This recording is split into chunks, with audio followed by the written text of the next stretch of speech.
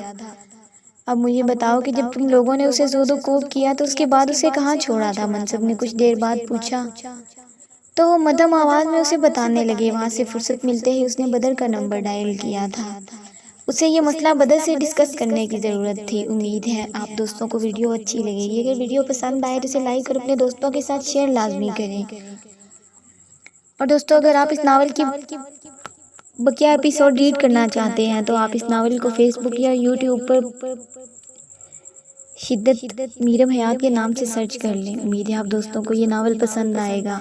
ملتے ہیں اس کے لاسٹ پارٹ میں، تب تک کے لیے اپنا خیال رکھیں اور دعاؤں میں یاد رکھیں۔ اللہ حافظ۔